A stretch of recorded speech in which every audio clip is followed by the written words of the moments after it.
Hello, I am so excited that you're joining me for this episode of the She Means Business Show. In this episode, I'm sharing a conversation with you that I had with the amazing Trudi Lebron. Trudi is a diversity, equity, and inclusion coach. She works with businesses to help them to build anti-racist businesses. And I think this is such an important topic for us to discuss. Last year, when everything happened with George Floyd, I think a lot of people woke up to the realization that there is a lot of work that needs to be done around racism. And for me, I recognized that I couldn't be a business owner. I couldn't be a business leader. I couldn't have a Facebook group that had women from all over the world that were part of it, that had women of color who were part of it, and not understand what is going on, not really truly understand racism, because not overt racism like where, that's obvious to everyone, but racism that sometimes you can be racist and not even recognize you being racist, and realizing that and understanding that. And I realized that, as business owners, as business leaders, we have a responsibility to play our part and to understand this and to have businesses that are diverse, that are inclusive. It's so important. I think the people who don't look into this seriously and make adjustments are going to get left behind. I think that building a successful business moving forward is going to play a huge part in that. So in this conversation with Trudi, we talk all about it. I share some of the things I've done, the mistakes I made, my how inadequate I've been at times. The fact that it's okay to make mistakes, but it's so important that we do this work. And she also shares some of the top things that you can do as a business owner to build an anti-racist business. Like, what does that mean and what does that look like, and why it's going to impact you and help you to build a bloody brilliant business. So I'm really excited for this, and I hope you enjoy this episode. I would love to have a conversation with you about this, and for us to support each other as we go through this journey, because this is really deep work. It's a really sensitive topic, and but I think it's something that we all of us need to look at and address, and we need to do the best we can to build organizations that are anti-racist, diverse, inclusive, amazing businesses. That's what we need to do. So anyway, enjoy this episode. You are watching the She Means Business Show with me, Carrie Green. I'm the founder of the Female Entrepreneur Association and the author of the best-selling book, She Means Business. And every single week, I'm going to be talking with you about how you can turn your ideas into a wildly successful business and actually live the life of your dreams. You can do this, and I'm so excited to show you how. So let's get started.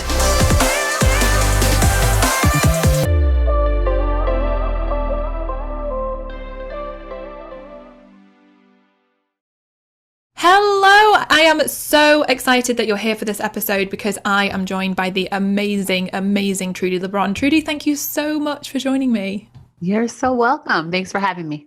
I'm really excited to have this conversation and really talk about how businesses can become anti-racist. And I feel like this is a really important conversation because businesses and business owners, business leaders, we have such a huge responsibility to make sure that we have diversity and we're inclusive, and we are really thinking about all this, and we're really thinking about how we are actually anti-racist as organizations and as leaders. And I think with my audience, a lot of us have big audiences of our own. People look up to us, we show up, we share our message, we stand for things, and I just really think that it's important that we address this. It can't just be something that we don't think about or we don't acknowledge, right, and that just kind of goes under the radar.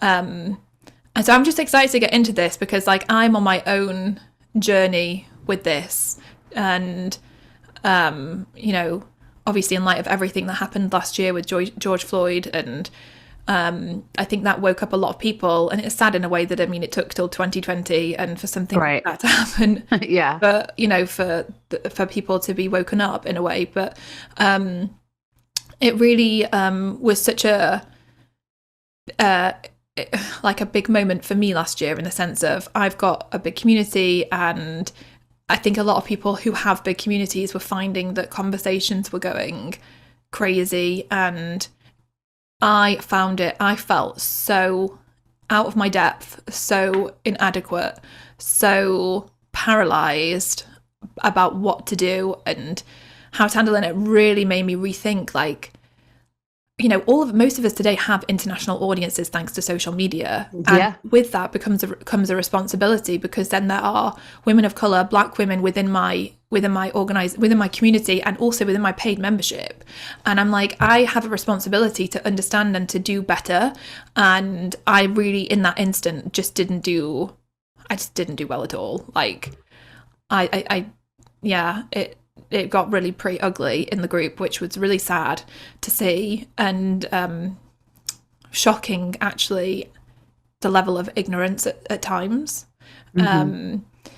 So I've been on this journey to really listen, educate myself, and try and be better as a leader, and really think about it more, like how I approach racism, what we do as a company, what we take a stand for, like how to be more proactive. So anyway, I'll stop waffling, but I'm just excited to talk to you.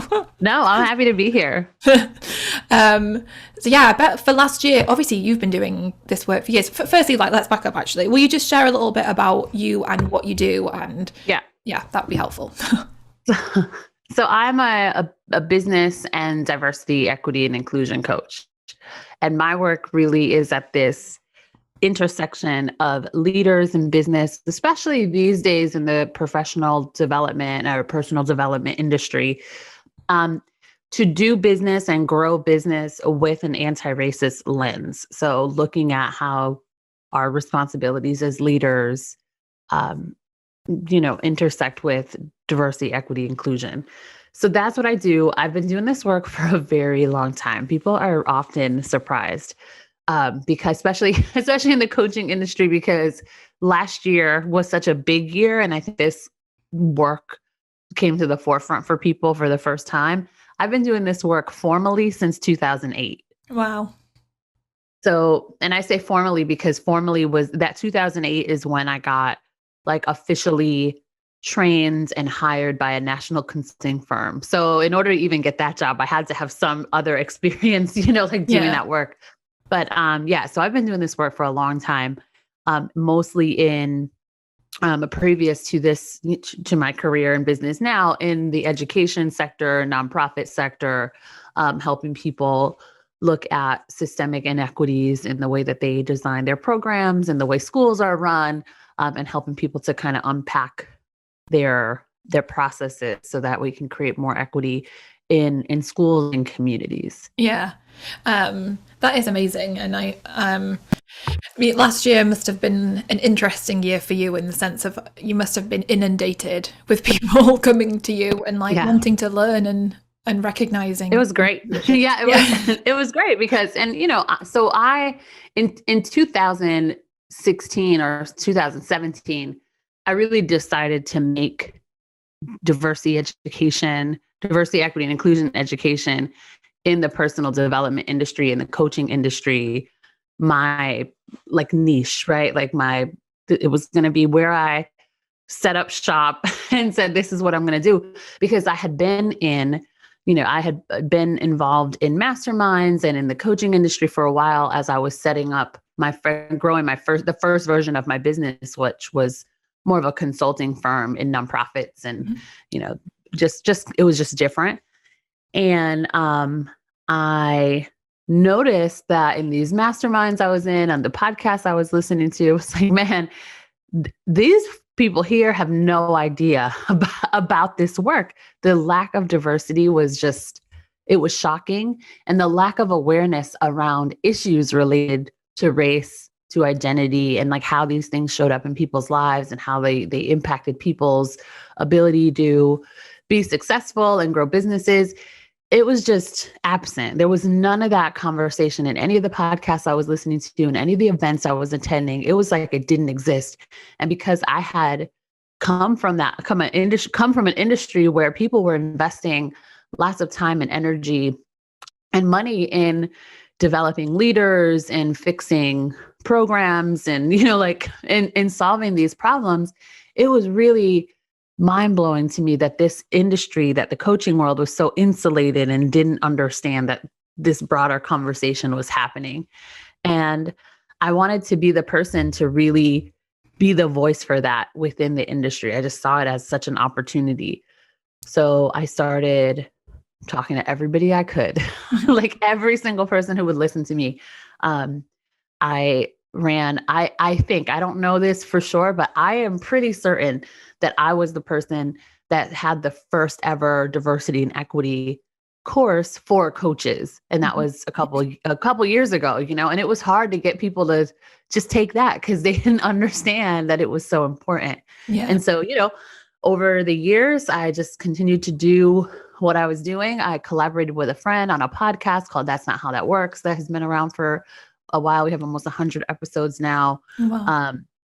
And over time, people started to see that this was important. They started to see things that were happening in the world. And then last year with George Floyd, and then what happened after George Floyd, both in communities and within the industry, was some of the big mistakes that had been made. Like you kind of like you were describing, people didn't know how to hold space for these things in their groups. Then everybody was like, oh man, like I really need the help. And so I was happy that I was well positioned to be a person that people started to look to get that education, because it's sensitive work, right? Like there's a lot of trust involved in this journey. I agree. It is sensitive work, and it's like, especially as like a white person, like you really do have to like take a good step back and really get your ego in check as well. And because you have to really shift your perspective, the perspective that you've grown up with your whole life, and the way you've been essentially like, in a way, like the society conditions you to think to an extent. And then it can be really challenging. I say challenging, it's not, but just from a white perspective, it's like, it is so important though. And can be terrifying at the same time, I found, because I feel like from my perspective, and like I'm in a group, and every other week we meet and we talk about this topic, racism, and I've been doing it now for nearly 6 months, and I feel like I've not even scratched the surface of understanding this. And I think like every session we talk about like what's our one word like related to it, and like we did a call on Tuesday, and I feel like I still am just struggling so much. Like I struggle, especially when things arise in the community, and I'm confronted head on with like trying to deal with something that it can be triggering for people. I just really struggle with like what to say, how to handle it, who's right, who's wrong, because everyone's got a different perspective in the sense of like, well, I guess it's like another topic, but like everyone's got a different. It's interesting because I've spoken to some Black women and women of color who say, I want to be heard and seen for the amazing work that I do, not because of the color of my skin. And then other women who say, like, where you create initiatives specifically for Black women and women of color that are really excited about it and really want to jump on the opportunity and are really grateful to have that extra support, extra exposure. So it's really interesting. So sometimes I think as a business leader, sometimes I find it's so important to do this work to try and understand, like, you're never going to get it right. And there's always going to be people that disagree with you, but you have to stand for what you believe is the right thing when you do this work, and know that it's okay to make mistakes. And I think that for me has been such a struggle, in the sense of being okay with like getting it wrong and messing up, and you can't please everyone. But the bottom line is, I just think it's so important that all of us do this work and like really open our eyes to what's going on. Going back to something you just said, though, you were talking about how this work and being an anti-racist business, how much of an impact that can have on your business. And can you talk about that in the sense of, from your perspective, like why this is so important, so that everyone listening can really truly understand like why this is important for all of us? Yeah. So it's important because we live in a world that is really where our life outcomes are impacted by our race, right? There are just so many things that happen to a person, and so many things that, people like encounter, and opportunities that people get that are directly connected to their race. They're not necessarily like the reason for the things, like the sole reason, but race and identity, whether it's including gender and things like that, like they inform the way that our life plays out, right?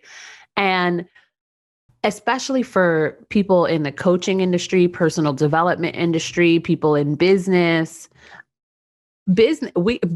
interact with people every day, right? And we're all in the work of offering some kind of transformation.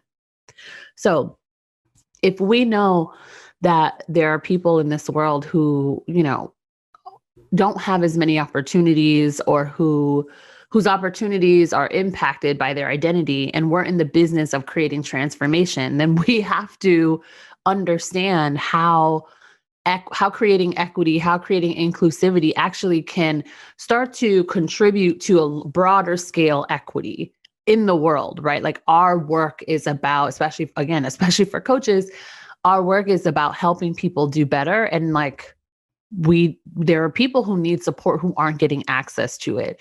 And we have spaces where people come into and they're having a different experience. Like you can have the exact same program. And I'm sure that you have probably seen this in your group. You think you're doing one thing, and then you have a different, people are experiencing the same initiative, the same program, the same content, but they're having radically different interpretations of what is going on. And you can prepare yourself as a leader and as a business owner to anticipate those things and to solve for them ahead of time. Like you don't have to, you can do things so that people are having a more consistent experience across the board, which is going to result in people's outcomes being more consistent. Yeah. Because if we're not just like selling products or programs for us, right, just to make money. Hopefully that's not what we should be doing. We should be doing it for the outcome, for the transformation that people are going to get.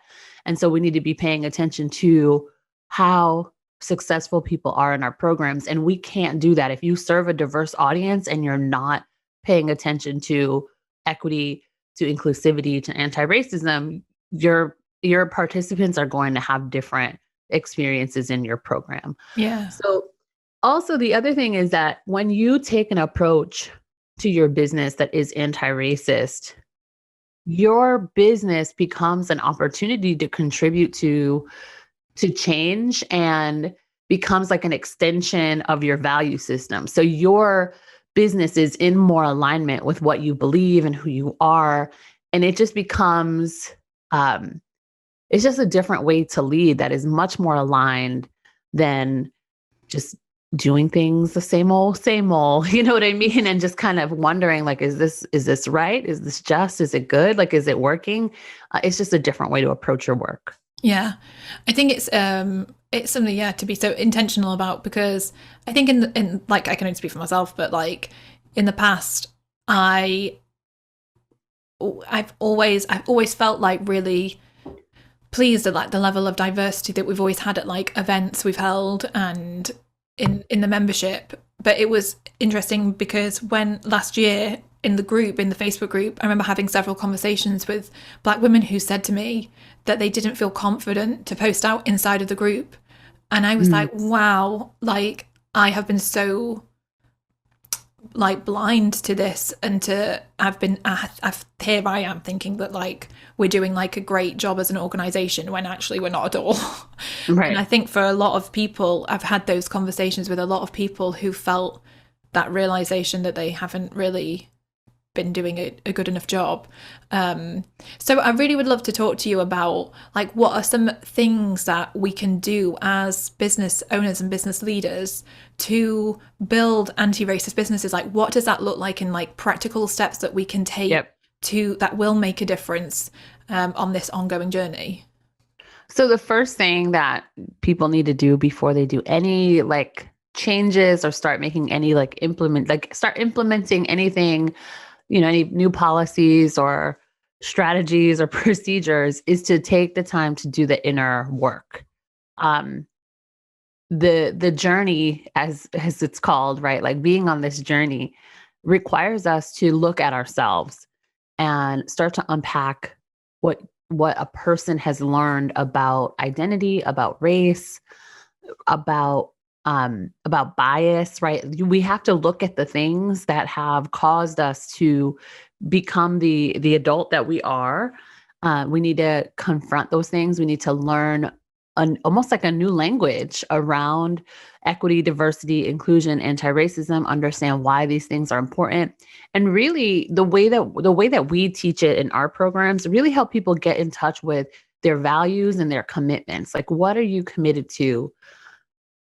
Why is an anti-racist journey important to you, if it is important?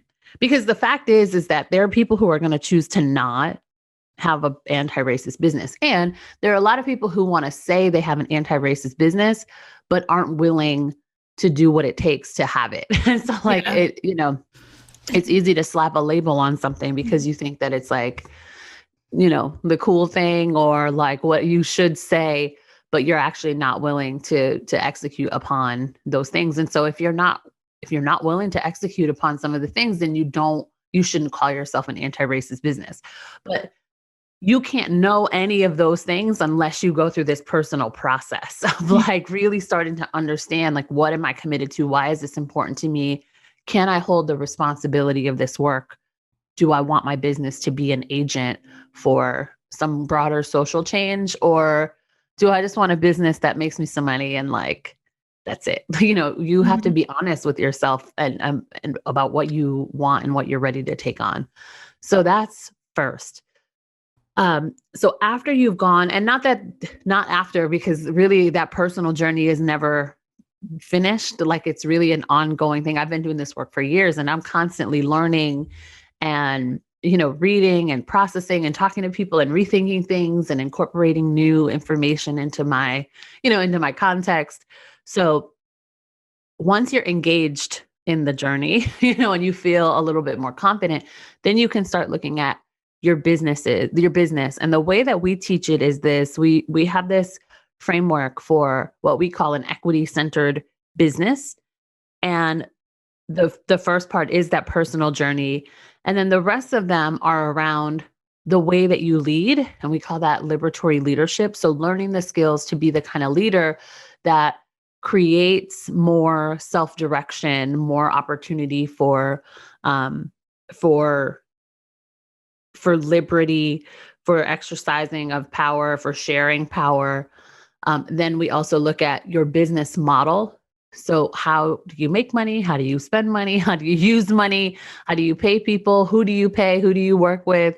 What are the key investments that you're making? What are the outcomes that people in your program are taking on? Are people having equitable outcomes? So like we ask our clients to, especially the clients who work with us and through our consulting arm, to survey their audience and ask their audience things like their race and their age, so that we can start to understand who is in your community, what's the diversity that's represented in your community, and then what are the outcomes that people are having, and are those consistent? Because if you see that, let's take a membership. Let's say you have, just to keep the numbers easy, let's say you have 1,000 people in your membership and you find that 50% of them are white and 50% are non-white. That may feel really great, right? Like that may be like, oh, we have a really diverse community and we're doing great. But if you're looking at equity and inclusion, you're also going to measure, well, what's happening with that 1,000 people? What are the retention rates? You might find, which people often do, that the white clients they stay longer in the program, right? Your retention of your white clients maybe is 6 months versus 3 months. And versus 3 months for your non-white clients. And when you look at information like that, it gives you this feedback like, oh, there's something I'm not doing, that there's a disparity in what's happening in my community that I've created somehow, that me and my team have not accounted for. What do we have to do? And then you can start to fix those things. Same thing with like, not just enrollment and retention, but outcomes. Like, are you actually delivering on the promise of your work to people? Are they having consistent outcomes, or are there disparities in the outcomes that people are getting? Now that's like advanced kind of stuff, but it's work that people are taking on.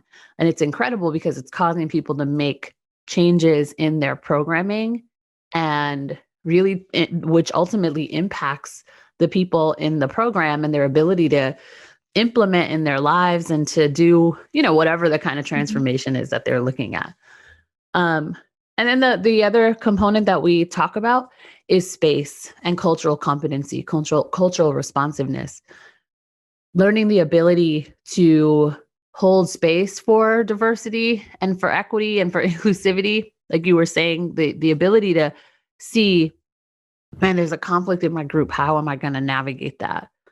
Like knowing you can learn the skills to be able to know what to do. You know what I mean? Like it doesn't have to be scary. It doesn't have to be, it doesn't have to be this big, blow up. It can be handled in a way that maintains trust, that honors people for who they are and where they are, that restores relationships and potentially can like make the group stronger. Yeah. If you lean into it, right? But if you just, want to push it away or hide it or not respond to it, like it can really it could be to the detriment of the group.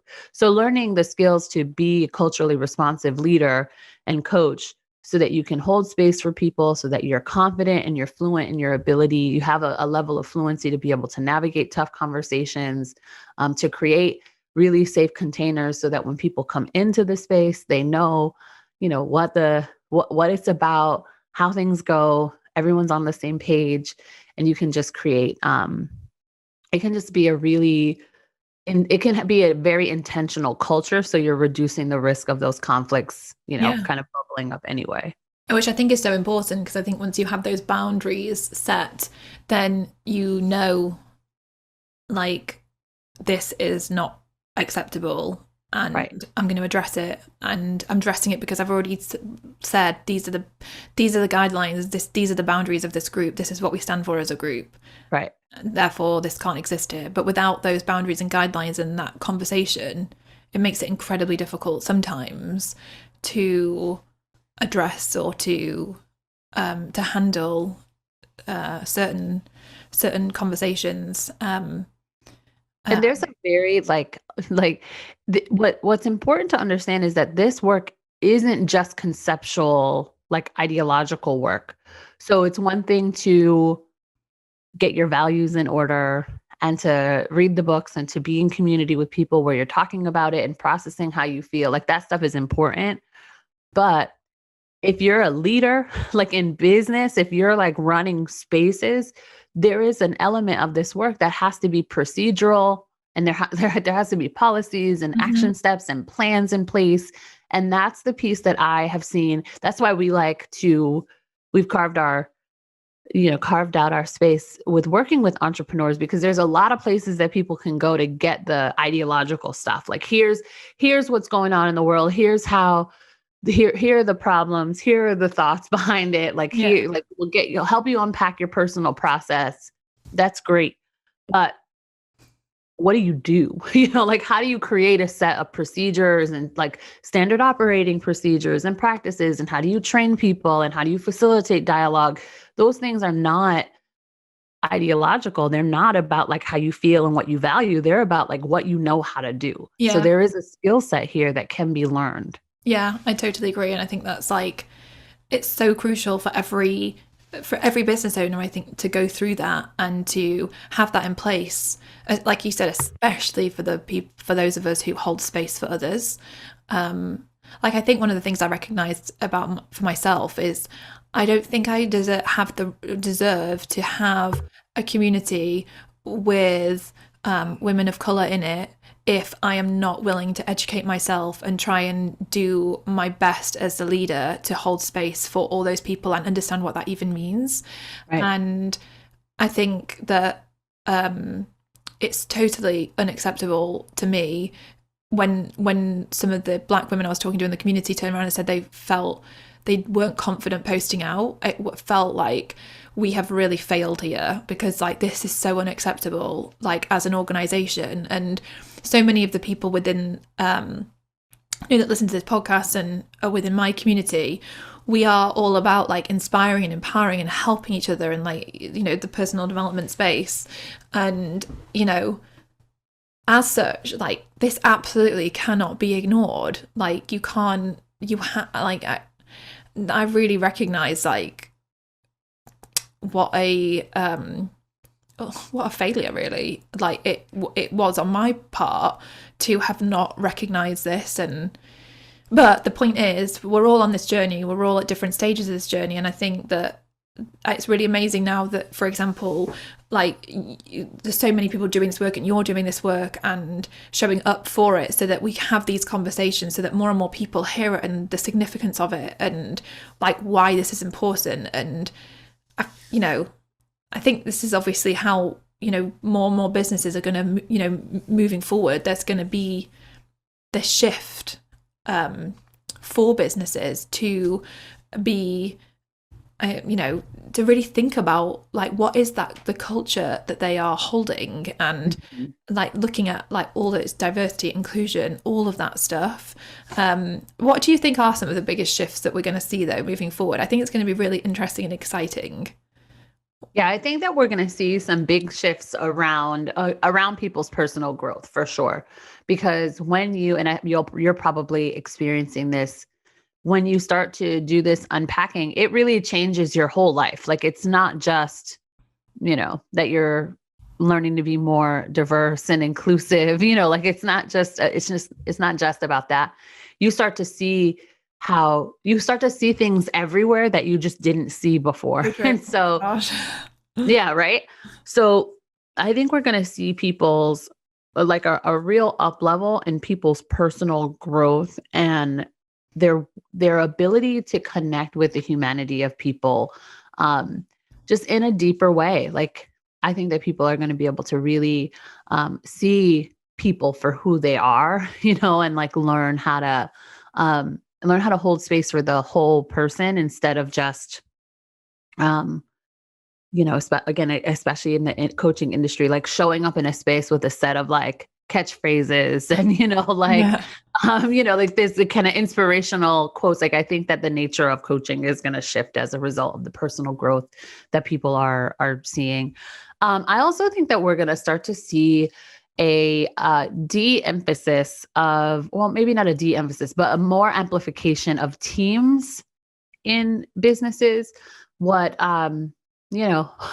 what is true in our space is that, there's a lot of kind of people, like personalities, brand, like the personal brand is huge in coaching. And I think that what we're going to start to see is people highlighting more of like the behind the scenes, like here's the team. And I think we're going to see that those teams are more diverse, and hopefully that the leadership in a lot of these teams are more diverse.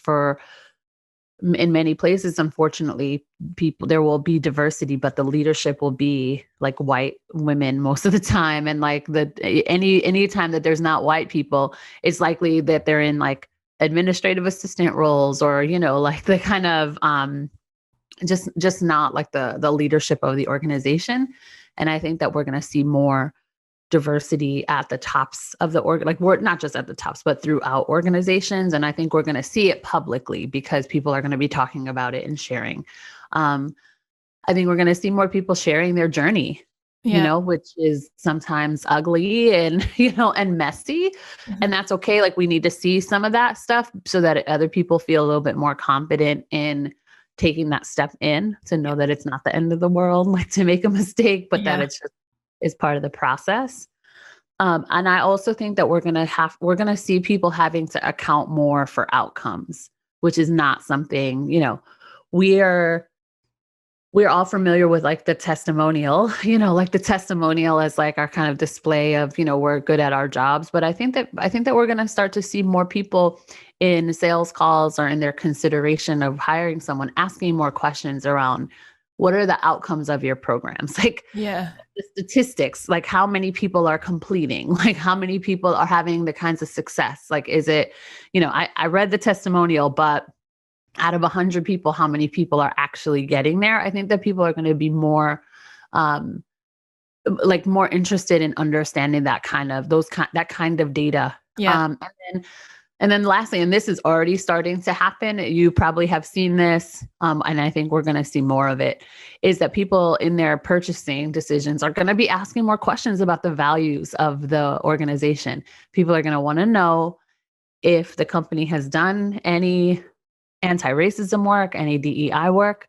They're going to want to know where people stand on issues that matter to them, because people are starting to want to put their money in places that are in alignment with what they believe. And so I think we're going to see way more of that. Yeah, I agree. I think it's so important. I mean, like what you said about how when you start on this journey, it changes everything and you start to see more, because you do. Because like even now when I'm watching like TV shows, I become aware of like who the cast are, and it makes me feel really uncomfortable when it's like all white cast. And it's really interesting how you start to really notice things that perhaps you weren't noticing before. An interesting exercise actually on that very thing is to go back and like watch old episodes of, well, they're all old at this point, but if you go watch like a rerun of Sex and the City, for example, which is a show that when I was in college, I watched every episode. I was a huge Sex and the City fan,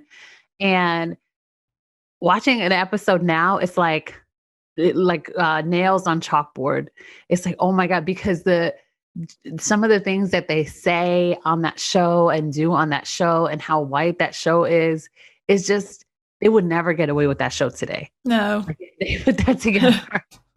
And it just shows you though, that how things change over time and how when your awareness shifts, like things become intolerable. Yeah. You can't go back to how it was before. Right.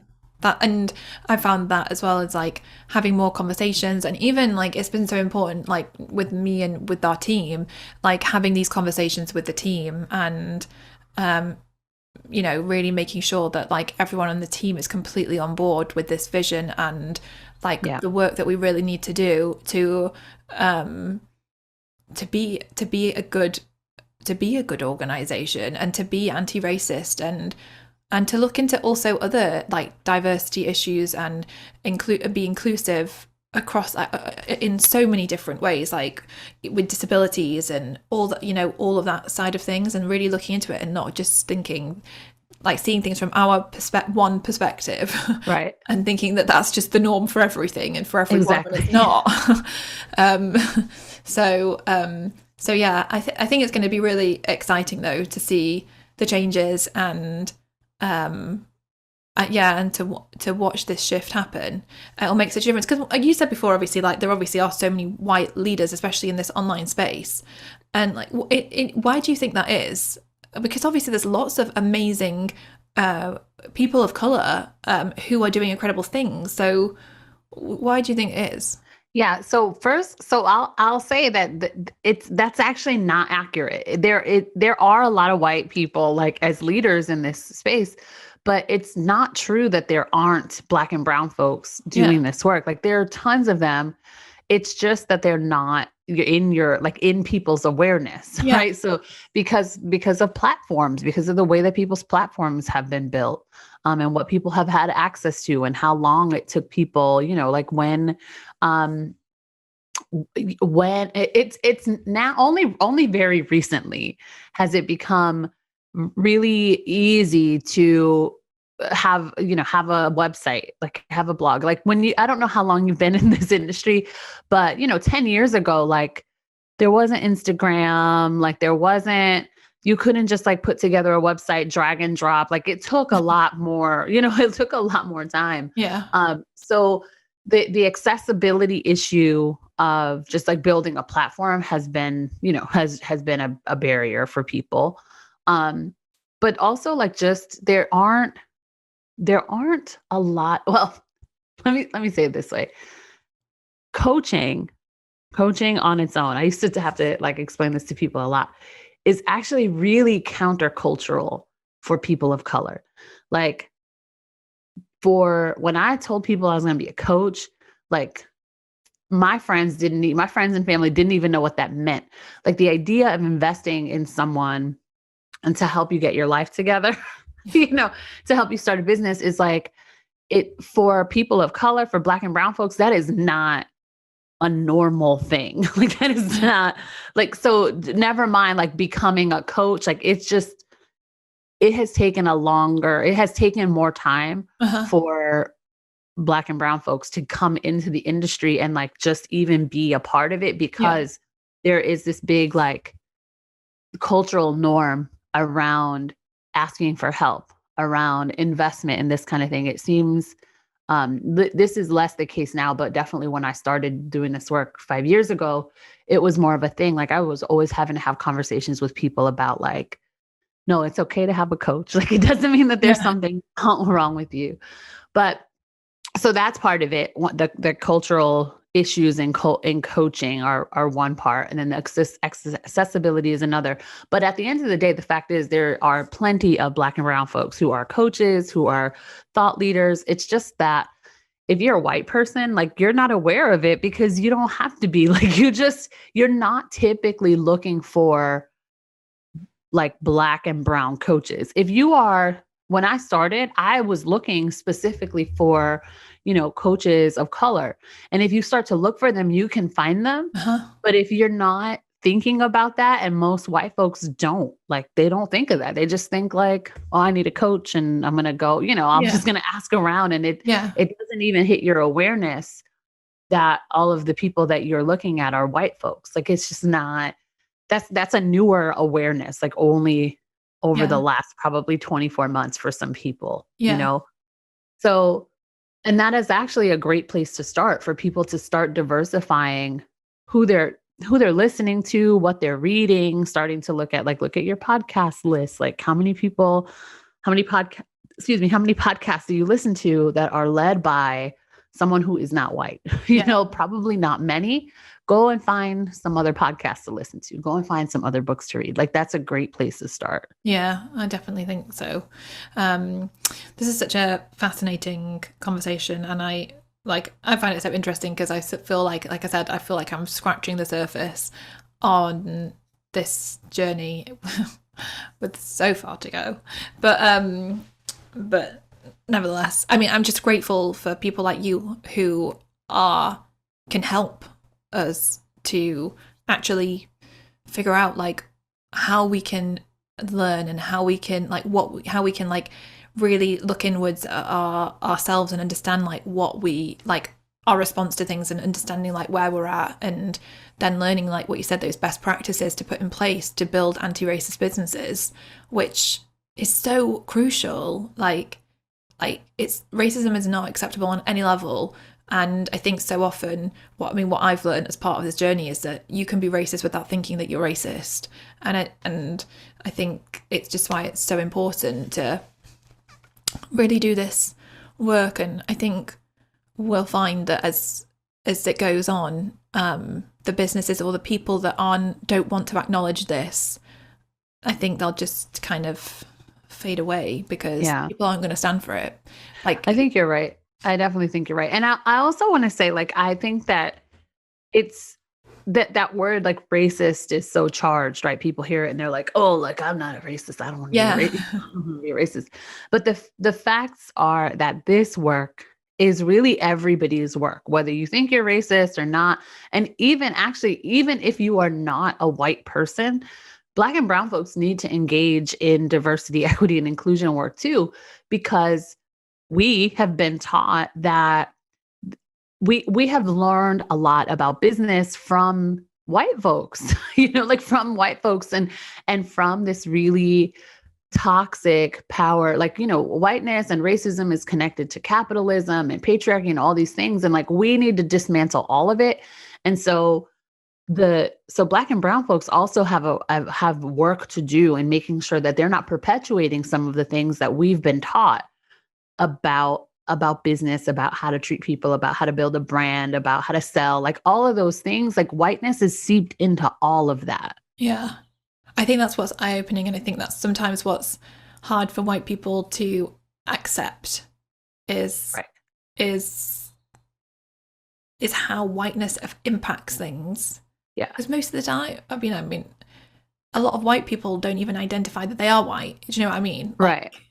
Yeah. So, yeah, but it's really, I found really deep work, but really meaningful and so important. And I just really feel like, well, I just encourage like everyone who is listening, who hasn't fully stepped into this journey and hasn't truly looked at their own business from the perspective of like, where do I stand on this and what am I proactively doing to be better and to learn and open myself up and to do a better job, to start doing it and to start that journey. And I know for like so many white people who I've spoken to are really scared to get it wrong, are really scared to say something because they feel like they can't, that whatever they say, it's not right. And I feel like we just have to have the courage to speak up for what we believe in. And I think that the majority of us do want to see like diversity and inclusion. I think most of us know like that this is work we need to do and that racism is unacceptable. And I think we do know that deep down. I just think sometimes we're just almost afraid of it all. And yeah, I think we just need to be more courageous and stick, like, do our part in this. Like, we all can play such a big part, and I think we just have to have the courage to play a part, and also to realize that, like, just because you don't have to do something doesn't mean you shouldn't do something. Like, I think we have to realize that we can make a difference, and we ought to do what we can to make a difference. Yeah. I think. So yeah, I'm really glad that we've been able to chat and have this conversation. Yeah, and me too. This was great. Really hope more people will. I know more people will, and I know a lot of people in my audience are really keen to learn more, but just haven't known like where to go, who to turn to, what to do. So I'm just really glad that people have heard this. And so based on that, where can people connect with you and kind of progress this journey, I suppose? Yeah. So if people are looking for more, they should come and hang out with me on Instagram. That's where I spend my time on the social medias on Instagram. And if you're looking to start this work and just like you're at the beginning and you're not sure and you're not ready to make a big investment in a program, but you need to get started, we actually have a membership program. It's called the Equity Centered Coaching Collective. And it's a great place to start for people who are, at the beginning, or who maybe are working with a business coach, but they are missing this element of kind of training and development. It's a perfect place to go to start getting clear on some of, your values and your commitments, and understanding more about the language of liberation and justice in your business. So it's called the Equity Centered Coaching Collective. And you can just go to trudilebron.com/the collective, or you can just go to the website and you'll find everything you need there. Amazing. I will leave all the links over on the website too. So definitely go and check it out. Trudi, thank you so much for coming and sharing. It's been amazing and so lovely to chat with you. And I hope that you have all enjoyed this episode, and I'm excited for the difference that we can all make when we continue this journey. And it'd be amazing to hear all of your comments and the things that you do and the things that you believe in and stand for around this topic that are going to make a difference. So definitely get involved. But thank you, Trudi. You're amazing. You're so welcome. Thanks for having me. And I'll see you all next week for another episode of the She Means Business Show. Bye, everyone. I hope you loved this week's episode of the She Means Business Show. If you want more help and support to build a wildly successful business, then join hundreds of thousands of women and become an FEA insider. You'll get access to some of our amazing freebies, to our bonuses, to our giveaways, to so much good stuff. Head over to femaleentrepreneurassociation.com/insider to get all of the goodness. And I will see you next week for another episode of the She Means Business Show.